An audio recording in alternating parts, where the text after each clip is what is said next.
Bienvenue sur ce nouveau tutoriel IMC. Ce tutoriel va vous aider à connecter votre site et votre blog, plus exactement le contenu de votre site et votre blog, à votre profil Google+. Je dis bien le profil Google+, et non pas le profil Google Webmaster Tools ou Google Analytics.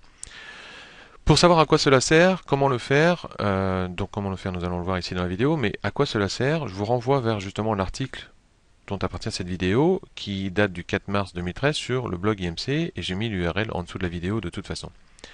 Vous verrez aussi dans cet article un lien vers un autre article qui date du 26 février 2013 sur les contenus enrichis, comment s'en servir, à quoi ça sert et comment l'implanter directement sur vos pages avec les différents langages sémantiques qui ont été créés. Je vais donc dans cette vidéo aborder uniquement le côté relier votre site, votre blog à votre profil Google. Pour le reste, je vous renvoie vers les articles, je vous renvoie vers la lecture de ces articles pour comprendre à quoi cela sert et pourquoi le faire. Donc rentrons dans le vif du sujet. Google étant en position quasi monopole sur les recherches sur Internet, en profite un peu et vous oblige ni plus ni moins à utiliser son profil Google+ pour pouvoir identifier tout simplement l'auteur du contenu de vos sites et vos blogs. Il propose deux solutions, soit de faire un rétrolien depuis votre site et votre blog vers votre profil, soit en fait tout simplement d'identifier ou de valider plus exactement une adresse mail que vous mettrez sur votre profil Google+ de toute façon, votre adresse mail devra appartenir au nom de domaine de votre site et votre blog. Par exemple, vous pourrez tout simplement créer une adresse mail qui, sur IMC, par exemple, sur Informatique Moins Cher, j'ai créé une adresse mail pour moi, donc Benoît, et je l'ai fait certifier sur mon profil avec benoît@informatique-moins-cher.com. Donc pour la première solution, créer le rétrolien depuis votre site vers votre profil Google+. Il faut d'abord, dans les deux cas de toute façon, créer un profil Google+. Comment ça se fait? C'est très simple. Vous allez tout simplement sur Google, vous arrivez ici, vous avez ici un bouton connexion, vous cliquez dessus, soit vous avez une adresse Gmail déjà et du coup vous la créez ici, soit vous n'en avez pas et vous pouvez créer ici gratuitement un compte. Vous pouvez aussi tout simplement créer un deuxième compte, il n'y a pas de limitation là-dessus, pour votre entreprise. C'est-à-dire que si pour l'instant votre adresse Gmail correspond à vous et vous voulez justement faire un profil pour votre entreprise plutôt que vous-même tout seul, il vous faut tout simplement créer un nouveau mail pour votre entreprise et créer un nouveau compte Gmail, donc Google+, pour votre entreprise. Donc vous créez ici tout simplement le compte gratuitement. Vous voyez qu'ici il demande un numéro de téléphone mobile par lequel il va vous envoyer un SMS sur lequel vous recevrez en fait un code. Il faudra valider justement votre inscription avec ce code-là entre autres, ainsi qu'avec le mail, de manière à ce que Google puisse certifier à ses internautes que le profil là en fait il l'a vérifié. Il faut savoir que si vous mettez aussi une adresse et que vous spécifiez que vous êtes une entreprise, Google a un contrat en fait avec les pages jaunes et il ira vérifier avec les pages jaunes si effectivement l'entreprise que vous spécifiez est bien l'adresse que vous avez spécifiée. Donc vous créez votre profil, vous remplissez bien la totalité des informations sur votre profil. Et une fois que c'est fait, en fait, vous arrivez ici avec votre profil. Vous voyez qu'ici j'ai mis une photo de moi, après vous pouvez mettre votre logo si vous préférez. D'accord? Donc pour ça, il n'y a pas de limitation. Donc une fois que votre profil est créé, vous arrivez ici, vous cliquez en haut, vous mettez afficher mon profil, vous arrivez sur cette page ici, et vous avez ici un bouton modifier mon profil. Vous cliquez sur modifier mon profil, et comme vous pouvez le voir, tout simplement, si je descends ici, donc moi j'ai mis un maximum d'informations, mon adresse et tout ça, puisque c'est pour mon entreprise, et ici en fait vous avez ici également de l'auteur, les différents blogs et sites qui m'appartiennent. Au-dessus j'ai mis les différents profils que j'ai sur les réseaux sociaux. Donc vous voyez qu'ici en fait j'ai rempli tout simplement les différents blogs et sites qui m'appartiennent afin que Google puisse aller vérifier qu'effectivement ils sont bien à moi. Donc ça c'est la première étape. Remplissez ici tout simplement l'URL de vos différents profils et vos différents sites et blogs plus exactement. Donc vous voyez que c'est simple, j'ai simplement mis un nom, donc on peut mettre IMC ou ce que vous voulez, et l'URL tout simplement du site ici. Une fois que c'est fait, vous allez dire à Google que effectivement ce site vous appartient bien, parce que limite, si on s'arrête là, n'importe qui peut certifier que votre propre site et votre propre blog lui appartient. Donc, en contrepartie, Google justement demande un rétrolien, c'est-à-dire en fait un lien qui part depuis votre site vers votre profil ici. Donc là, ici, je clique sur terminer, une fois que ça c'est fait. Et donc, le rétrolien, par exemple, sur IMC, où est-ce qu'il se trouve? Vous allez voir, c'est très simple. Vous voyez ici, en fait, à gauche, vous avez un certain nombre d'icônes qui pointent vers les réseaux sociaux. Mais tout simplement, ici, j'ai une icône qui pointe vers mon profil Google+. C'est-à-dire que quand je clique dessus, j'arrive sur mon profil Google+. Alors, au niveau de l'URL, vous voyez qu'ici, c'est marqué, donc, ici, ça c'est l'ID que m'a donné Google pour mon profil. Et vous voyez ici, /post. C'est pas ça exactement qu'il y a derrière le lien ici. Quand vous cliquez ici, le lien est un peu différent. En fait, ce que demande Google, c'est que vous preniez tout simplement ça pour faire votre lien, donc votre profil ici, et qu'à la fin ici, en fait, vous mettiez rel égale author. C'est-à-dire que le lien qui est ici, en fait, quand je clique dessus, par défaut, j'arrive ici, rel égale author. Rel, en fait, c'est juste un paramètre, et égale author, c'est-à-dire qu'en gros, je dis à Google que ce lien-là, c'est bien l'auteur, je suis l'auteur de ce site-là, et que c'est bien moi ici, tout simplement. Donc, en fait, le lien, c'est rel égale auteur. Si je regarde la source de la page, vous voyez ici le lien, il se trouve ici, d'accord? Donc tout simplement, voilà, en cliquant sur l'icône, donc l'image que vous avez ici, tout simplement, le lien en fait pointe vers cette URL-là. Cette URL-là est très simple à faire, c'est tout simplement l'URL de mon profil sur Google+, avec à la fin rel égale author. Voilà la possibilité, la première possibilité qu'offre Google pour certifier que vous êtes bien l'auteur de vos articles sur votre site ou votre blog.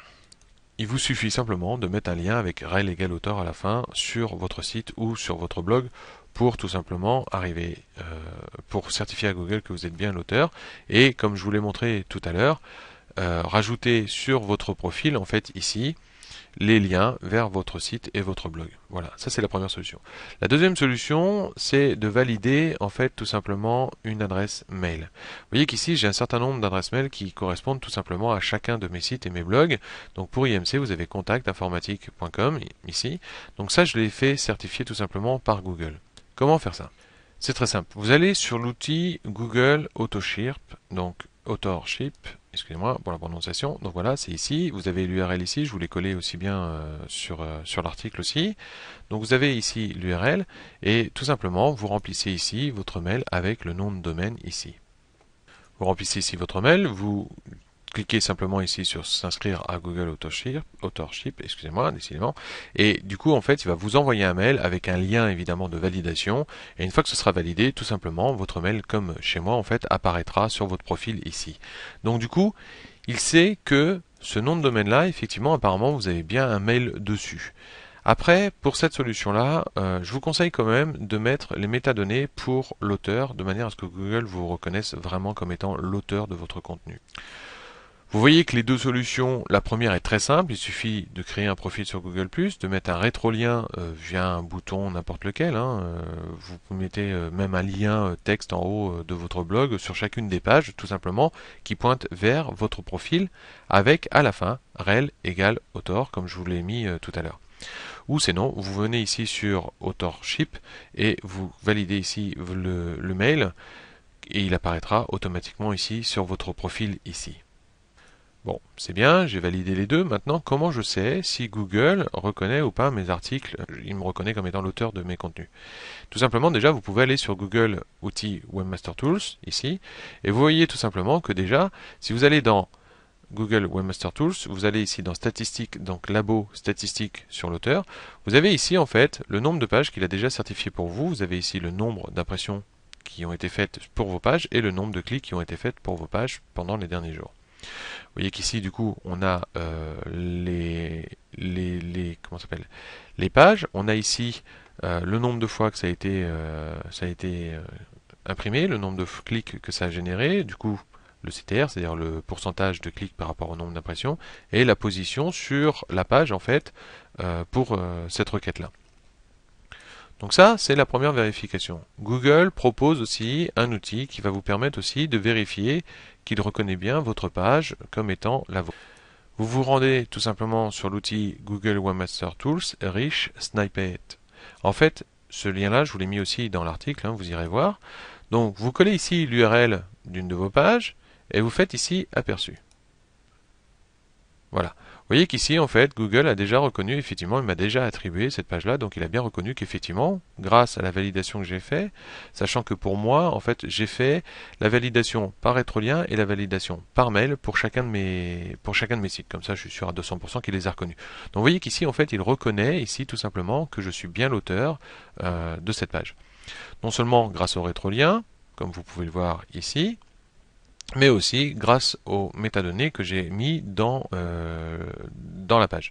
Donc le rétrolien, vous le voyez ici, il l'affiche ici, hein, tout simplement, le balisage rel égale auteur, vous voyez, hein, disons que je suis bien l'auteur et que ça correspond bien à mon profil Google+. Mais vous voyez aussi que j'ai créé une hashcard, donc ça je vous renvoie vers les articles sur les métadonnées, tout simplement avec ici mon nom, mon prénom, dire que je suis monsieur, l'organisation donc IMC, l'adresse, vous avez ici les numéros de téléphone, vous avez ici le mail avec lequel j'ai valide aussi, vous avez ici l'URL du site, vous avez ici, en fait tout simplement ça c'est l'URL de l'image de l'avatar, donc de mon image à moi, et vous avez ici ma fonction concepteur de site internet.